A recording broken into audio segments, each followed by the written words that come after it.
Breaking news from the southern Red Sea. The security situation in the Middle East has just escalated to a critical new phase. In a brazen announcement released just hours ago, the Houthi rebel forces in Yemen have claimed a direct missile strike on the crown jewel of American naval power, the Nimitz-class aircraft carrier USS Harry S. Truman. According to the statement broadcast by the group's military spokesperson, Yahya Saree, this marks their third targeted operation against the American carrier strike group in less than a week.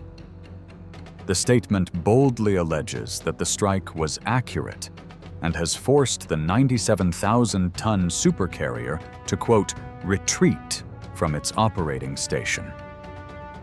This narrative is currently flooding social media channels and regional news outlets, painting a picture of a crippled American fleet. However, the reality on the water tells a completely different story. We have received the official operational update from the Pentagon and U.S. Central Command.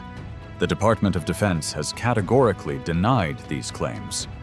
Major General Pat Ryder, Pentagon Press Secretary, confirmed that while a ballistic missile launch was detected originating from Houthi-controlled territory, the projectile did not pose a threat to the ship. The official telemetry data is damning for the rebel narrative. The missile splashed down into the open ocean, missing the USS Harry S. Truman, not by feet, not by yards, but by over 100 nautical miles. There was no damage to the carrier, no injuries to the crew, and absolutely no retreat. The carrier strike group remains on station, conducting flight operations as scheduled. This incident, however, underscores a dangerous reality. While this specific attack was a technical failure, the intent was lethal. We are witnessing a non-state actor attempting to utilize anti-ship ballistic missiles to deny sea control to the world's most powerful navy. In today's briefing, we will bypass the propaganda and dissect the hard data. We will analyze the defensive architecture of the Truman strike group, the trajectory of the Houthi weapons, and the strategic reason why the U.S. Navy is holding its position despite the rising temperature in the Red Sea. To truly understand the gravity of this engagement, we must strip away the political rhetoric and look strictly at the hardware. We are analyzing a confrontation between the most sophisticated naval platform in human history and a surprisingly resilient asymmetrical threat. Let's look at the technical specifications of the primary target, the USS Harry S. Truman, designated CVN-75. The Truman is the 8th Nimitz-class nuclear-powered aircraft carrier of the United States Navy. When the Houthis claim to have forced a retreat, they are referring to a floating sovereign territory, displacing approximately 97,000 long tons. This is not merely a ship, it is a mobile airbase powered by 2 Westinghouse A4W nuclear reactors. These reactors generate enough power to light up a small city, but more importantly, they provide the vessel with unlimited range. The Truman can steam at speeds in excess of 30 knots indefinitely, limited only by the endurance of the crew and the supply of aviation fuel and ordnance. The ship's primary offensive weapon is Carrier Air Wing 1. This wing consists of roughly 75 aircraft, including 4 squadrons of FA-18E and F Super Hornets. These jets are the workhorses of the fleet, capable of delivering precision-guided munitions with pinpoint accuracy. But the true defensive strength of the carrier lies in its eyes and ears. The air wing deploys the E-2D Advanced Hawkeye. This is an airborne early warning and command and control aircraft. Its radar can detect hostile launches and aerial contacts hundreds of miles away, long before they pose a threat to the ship. Supporting them are the EA-18G Growlers, specialized electronic warfare aircraft capable of jamming enemy radar and severing the communications links that guide incoming missiles. However, a carrier never fights alone. The Carrier Strike Group is a doctrinal concept. The Truman is surrounded by a ring of steel known as the escort screen. This typically includes Ticonderoga-class guided missile cruisers and Arleigh Burke-class guided missile destroyers. These ships are equipped with the Aegis Combat System, the most advanced air defense network in the world. They carry Standard Missile 2 and Standard Missile 6 interceptors, designed specifically to swat down ballistic and cruise missiles in the terminal phase of flight. Now, let us analyze the adversary's capabilities.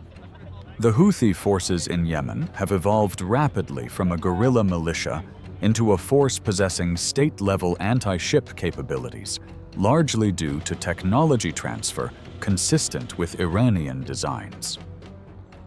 The weapon system likely used in this attempted strike belongs to the family of anti-ship ballistic missiles, or ASBMs. Intelligence suggests the use of variants similar to the Iranian Khalij Fars, or the Tankil missiles. An ASBM is fundamentally different from a cruise missile. It follows a ballistic trajectory, soaring high into the atmosphere before descending at hypersonic speeds toward the target. To hit a moving aircraft carrier, which is constantly maneuvering at 30 miles per hour, the missile requires advanced terminal guidance. It needs an active radar seeker in its nose cone to lock on to the ship in the final seconds of the dive, and it needs aerodynamic control surfaces to adjust its course. This brings us to the data point released by the Pentagon. The missile missed by over 100 nautical miles. In the world of precision-guided munitions, a miss of 100 miles is not a kesade near miss. It is a complete failure of the targeting chain. This massive margin of error suggests one of two scenarios. First, the Houthi forces may lack real-time over-the-horizon targeting data. Without a satellite feed, a maritime patrol aircraft, or a network of sophisticated radar to pinpoint the carrier's exact coordinates at the moment of launch, they are essentially firing blind into a general grid square. Second, it is highly probable that the Carrier Strike Group's electronic warfare suite, possibly the SLQ-32 system, successfully jammed or spoofed the missile's guidance system, causing it to lose lock and fall harmlessly into the sea.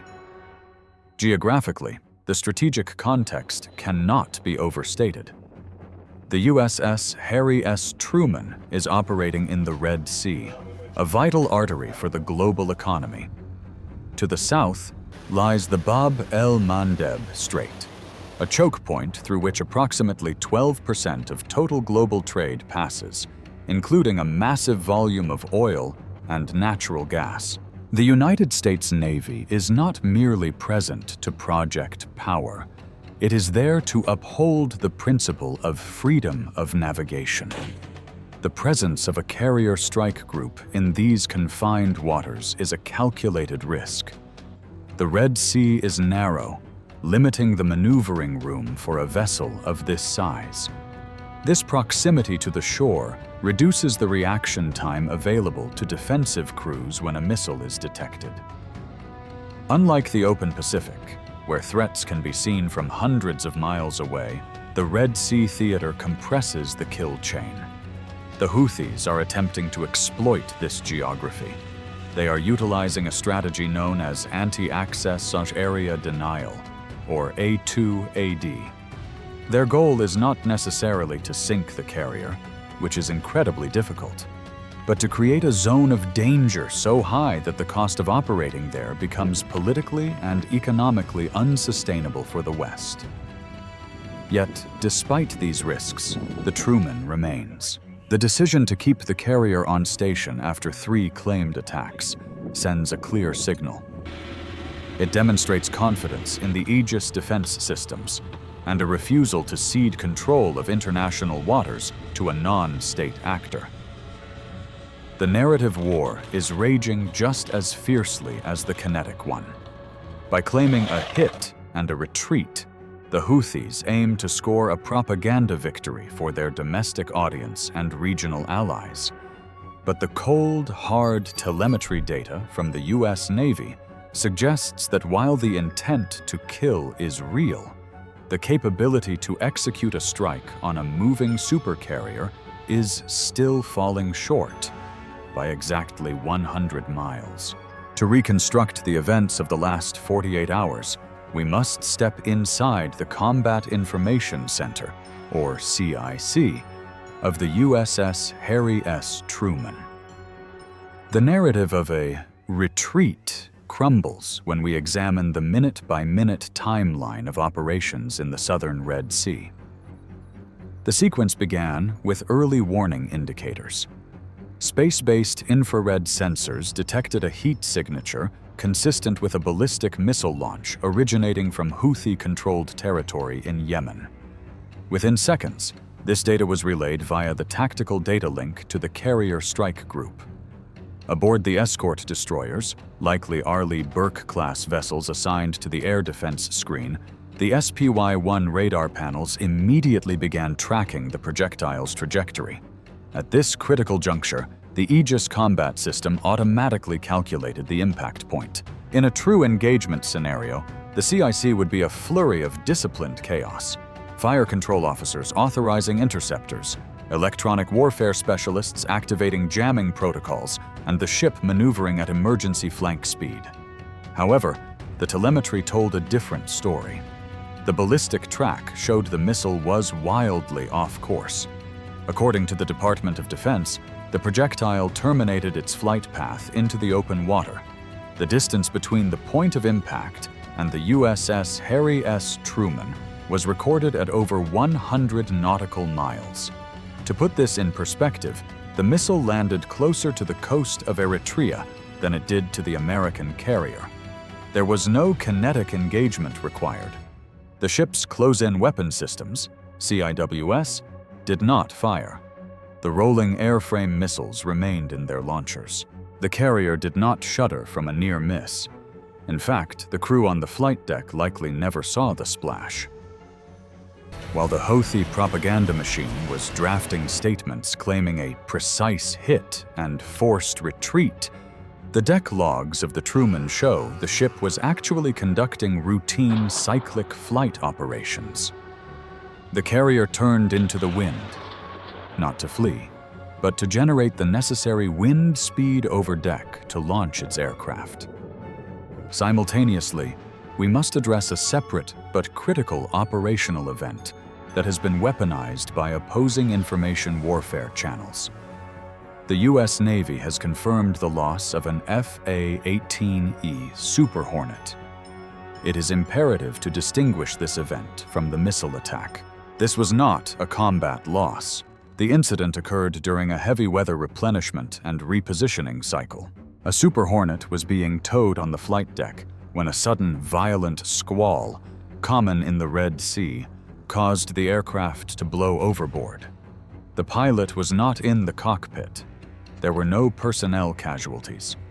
This is classified as a Class A mishap, a technical accident, not a result of enemy fire. By conflating this accident with their failed missile launch, Houthi forces are attempting to fabricate a victory where none exists. Following the missile splashdown, the response from the carrier strike group was measured and undeterred. The commander of U.S. Central Command did not order a withdrawal. Instead, the air wing continued its sortie generation. FA-18s were catapulted off the deck to conduct defensive counter-air patrols and surface surveillance missions. In a briefing at the Pentagon, Press Secretary Major General Pat Ryder addressed the situation with stark clarity. I quote the general's official statement: "The claims that the carrier was hit or forced to move are patently false. The missile impacted the water significantly far from the ship. We will continue to operate where international law allows." Diplomatically, the reaction has been swift.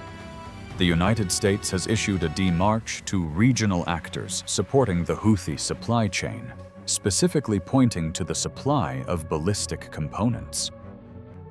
Meanwhile, intercepting radio chatter suggests the Houthi command is under significant pressure to show results, leading to these exaggerated claims.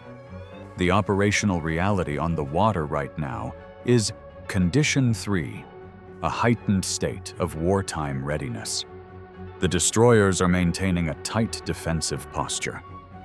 Combat air patrols are flying continuously overhead. The Truman is not retreating. It is loitering. This is a specific tactical choice. By remaining in the contested zone, the strike group is effectively daring the opposing force to deplete their limited missile stockpiles against a target they cannot seem to find, let alone hit. To decipher the deeper meaning of this failed strike, we must turn to the analysis of naval warfare experts and strategic observers. The Institute for the Study of War and naval analysts at the War Zone have long warned about the democratization of anti-ship capabilities. However, this specific incident reveals a critical gap in the Houthi order of battle: the kill chain. Expert analysis suggests that while the Houthis have successfully acquired the hardware, the ballistic missiles themselves, they fundamentally lack the software of war: intelligence, surveillance, and reconnaissance, or ISR. As noted by defense analysts, hitting a moving aircraft carrier from hundreds of miles away is one of the hardest math problems in warfare. It is not enough to know where the ship was an hour ago. You must know where it will be when the missile arrives. The 100-mile margin of error confirms a hypothesis long held by Western intelligence. The Houthis are likely firing on stale data. They may be relying on commercial maritime tracking systems, which are often delayed or spoofed by military vessels, or intermittent sightings from fishing dhows. Without a continuous, real-time data link to guide the missile in its terminal phase, their sophisticated weapons are effectively unguided artillery. They are shooting at a ghost. However, we must not be complacent. Geopolitical analysts warn that this attack serves a different purpose. It is a classic example of information warfare. In the eyes of the Houthi leadership, the physical miss is irrelevant if the propaganda hits. By simply claiming to have forced a U.S. carrier to retreat, they project power to their domestic audience and regional supporters. They are manufacturing a narrative of victory to boost recruitment and political legitimacy. Furthermore, there is a sinister economic dimension to this strategy. This is a cost imposition strategy. Even if every missile misses, the mere threat forces the U.S. Navy to maintain a high-tempo, high-cost presence in the region. It keeps shipping insurance rates for the Red Sea at astronomical levels, effectively strangling one of the world's most important trade routes. They are trying to make the cost of security higher than the value of the trade itself. From a broader geopolitical perspective, all eyes turn to the supplier. Intelligence communities widely agree that this technology mirrors Iranian designs. The failed strike provides the U.S. and its allies with valuable forensic data. By analyzing the telemetry of the launch and the flight profile, Western intelligence can reverse engineer the capabilities of Iranian missile technology without ever having to inspect the debris. In a way, this failed attack has given the U.S. Navy a free live-fire exercise to calibrate its sensors against a real-world ballistic threat. What comes next? Strategic forecasters at CSS, Center for Strategic and International Studies, predict a dangerous evolution. If the Houthis can close the kill chain, perhaps by using more advanced drones or receiving direct satellite targeting data from a state sponsor, that 100-mile miss could quickly become a 10-mile miss. The margin for error is shrinking. The U.S. Navy is currently winning the technical battle, but the enemy is learning, adapting, and firing again. In conclusion, the events of the last 48 hours in the Red Sea serve as a stark case study in modern naval warfare. We have witnessed a collision between two distinct realities: the physical reality of high-tech naval combat and the virtual reality of information warfare. On one side, we have the Houthi forces, utilizing the fog of war to claim victories they have not achieved. Their narrative of a crippled carrier and a forced retreat is designed to project strength where none exists. It is a psychological weapon aimed at the morale of the West and the resolve of the global shipping industry. On the other side, we have the USS Harry S. Truman and her escorts. The data, verified by telemetry and confirmed by the Pentagon, tells the true story. The 100-mile miss is not just a statistic. It is a testament to the complexity of hitting a moving target at sea without a complete kill chain. It validates the effectiveness of the U.S. Navy's layered defense and electronic warfare capabilities. The carrier remains on station, its flight deck active, its mission unchanged. However, this tactical victory should not breed strategic complacency. The Red Sea has become a live-fire laboratory for anti-ship ballistic technology. The enemy is watching, learning, and calibrating. The gap between a miss and a hit is often just one technological leap away. As long as the choke point of the Bab el-Mandeb remains contested, the carrier strike group will continue to stand as the steel wall between global trade and chaos. To stay ahead of the fog of war, you need intelligence, not just news. If you demand accurate, data-driven analysis of naval operations without the hype, make sure to subscribe to this channel and activate the notification bell. We don't just report the noise, we track the signal. This is Naval Power and Tech. Standing by.